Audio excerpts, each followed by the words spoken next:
This video is brought to you by Sony. Learn what happens when artists meet engineers.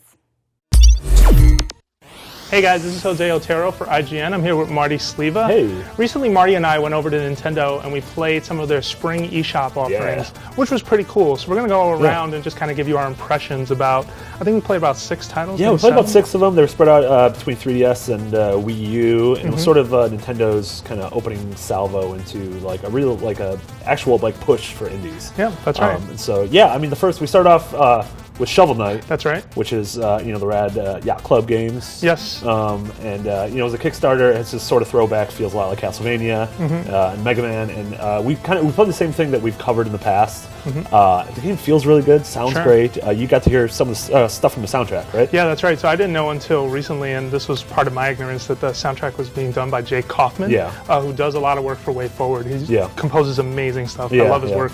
And also, what they showed is a demo we've seen before, but it's very classic, very awesome. It's on Wii U and 3DS, so that's really cool. And we're gonna have more soon. We have some stuff coming up in the works very soon. So absolutely. So then from there we went over to Treasure Knots, which is a game by Renegade Kid, who also made Mutant Mudds, you may know. And so Treasure Knots is really cool because we previewed it in the past, and it's sort of collect a lot of treasure. You're sort of going through levels and trying to find hidden treasure chests, and then getting the best score possible coming out. And it's kind of like Sonic, where you dump them all. Every time you get hit, you lose all your treasure, and so you have to gather it. You also lose 20% off the bat the minute you get hit. 20% of that treasure. There was, I think, the one level that both of us really gravitated towards. It's sort of this you're in this haunted mine, haunted house. It's called Curse. Right now, it's called the Curse stage, but So it's sort of a haunted area. There's a big blue crystal in the center. And as you move around the level, you notice that the colors get desaturated, and the world, the music starts to slow down. And so then you see these really big ghosts come out. Now, and they can move through walls and everything. They'll just come straight for you. They can move through anything. They sort of remind you of the ghosts in Spelunky. And much like the ghosts in Spelunky, the minute one touches you, it's game over. That's it. You're done. So you're exploring this area, gathering treasure, but also you have to keep making trips back to the center in order to ring the gong or the lantern or whatever. If you hit the blue crystal, you purify the stage so that all the ghosts go away. But it only stays purified for a little bit. So that was a lot of fun. I think that mode had a ton of potential. Yeah, and Treasure Knots has this cool mechanic where you're either using a sword, a gun, or bombs, and the bombs require a lot of skill because you want to make sure they don't blow up right next to you, because you'll lose all your treasure. And it was really cool the way you can picture in 2-player mode, like someone hanging out by the blue crystal while the other guy is running around gathering treasure. And sure that looks like it's going to be a ton of fun. So Renegade Kid also had Moon. Yes, Moon Chronicles, which we announced recently on IGN. It's a first-person shooter for 3DS. And so this was our first sort of hands-on. Now for folks, I think it's really important to point out though, if you haven't played Moon before on DS, that the pacing of Moon is a lot slower and quieter, more ambient than you would say Call of Duty or sort of the modern idea of what FPSs are. I think its analog is sort of Metroid Prime, but from what we played there, I was not super impressed by it. You start off on this spaceship, and this derelict spaceship, and everything looks the same. We controlled it. You can use the Circle Pad Pro, but we controlled it using sort of the left hand on the analog and then right hand with the stylus, so it's kind of like Kid Icarus. By the end of the demo, my hand started to hurt just because I'm a baby and can't handle it. No, sure, and the control scheme definitely, these guys made Dimension in the Ward, they made Moon on DS as well. That control scheme is really precise, but it's something that takes a little getting used to. I did like it for the most part. I mean, I did feel like, there is sort of a tone of green on everything. So maybe that blended into why you felt a lot of it. And this was only the first level, so hopefully, going forward, first level, the first episode. So hopefully going forward. And there's more simplistic enemies that sort of just fly around and shoot at you, versus later, there's a boss that you fight that he was actually really tough. And then from there, we moved on to 1001 Spikes. That was a lot of fun. Yeah, that was probably my favorite. So this is published by Nicalis, and we played a mode that's sort of a co-op versus mode, where there is a big vase that, as long as you're holding it, you're making money. But the minute you drop the vase, or everyone's coming after you for the vase, basically. And so each of the characters also had different types. So there was, the standard adventure type for 1001 Spikes, but then there's a Mario clone, a Simon Belmont clone. Who was the last clone? Do you remember? God, who was it? Was it Link? Was it Link? No. I just remember a green outfit, but I'm not entirely sure. But it was a lot of fun. I mean, it had that sort of 4-player 2D kind of like a callback. It felt like the wackiness of Smash Brothers or something like, you know, Towerfall or Samurai Gun, to where, you know, 4 of us, you could immediately jump in, you immediately got it. It was short, like 1 minute, 2 minute rounds, but it was a ton of fun. You know, it was pretty much playing keep away.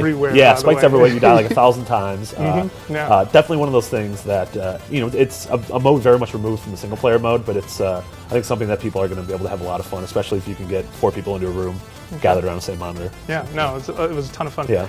You played Retro City Rampage DX, which we just found out is coming out this month. Yeah, approved $9.99 on the eShop. Yep. There's no firm date attached to it yet. So all these games are coming relatively soon. I think February and March. That's what they're shooting for. So yeah, Retro City Rampage. You know, I played it. If you played it a ton on, you know, it was out on PSN 2 years back, a year and a half back or so. Yeah, it's the same. It's like a top-down. Kind of feels like the original, like GTA 1, but very much just inundated with homages to the 80s and to 80s classic gaming, to 8-bit gaming, to, you know, to everything, the Ninja Turtles, to G.I. Joe, to Metal Gear. And, you know, they changed some stuff. They zoomed out the camera a little bit. The touchscreen has, you know, map functionalities. And it was a fun game originally. It was like a tough game, but a really fun game. And I think, you know, it's probably not going to be something worth going back to if you already played it, but for, you know, Nintendo fans who didn't get a chance to play first time around, this is going to be a good download. Yeah, and it's full of a lot of references to, like you said, a lot of older stuff, which is a lot of fun. Yeah. All right, cool. Then from that, we went to Wooden Sensei. Wooden Sensei, which is a game made in Unity. So, you know, Nintendo announced earlier this year, Unity announced earlier this year that a partnership. Nintendo's kind of giving Unity for free to developers who kind of pledged to work on the Wii U. So this is sort of an action platformer that is set in Japan. You're collecting sake, you play as the Wooden Sensei. He has sort of 2 axes that he can use to throw out at enemies. Kind of similar to God of War, but nowhere near as flashy, way more simplistic. The second or third stage was really weird because then it was in a submarine. And it felt a lot more like underwater levels in Mario or even Balloon Fight, where you're constantly trying to judge where you are so that then you can sort of attack or move forward. Yeah, and it was a good looking game. It was really stylish, good music, good art direction, and I think sort of as a litmus test for what Unity can do on a Nintendo platform, I think it's exciting. You know, they said they have a ton of other games in development too that they'll, you know, talk about in the near future. So that was exciting. And then the last one you got to play was Siesta Fiesta. Siesta Fiesta, which was a weird. It was like a Arkanoid brick breaker where you have a little thing at the bottom and you're bouncing a ball back and forth, but it's a scrolling platformer almost. And so it's really I couldn't really wrap my head around it. While it was really tough to play at first. So you're basically a character who's bouncing off of his bed and hitting into blocks, and you're getting points based off of that. There are also power-ups that work in unique ways. So for example, you can get an ice power-up that'll freeze certain blocks so that they're easier to break. And there were other types of gameplay as well. I think there's one where you're firing him out of a cannon, kind of like Donkey Kong. And the objective is to never hit the ground, like to try and keep sliding the bed so that you can keep this character in the air and keep building up chain points. Also, what made it really hard is there are certain blocks you can't hit.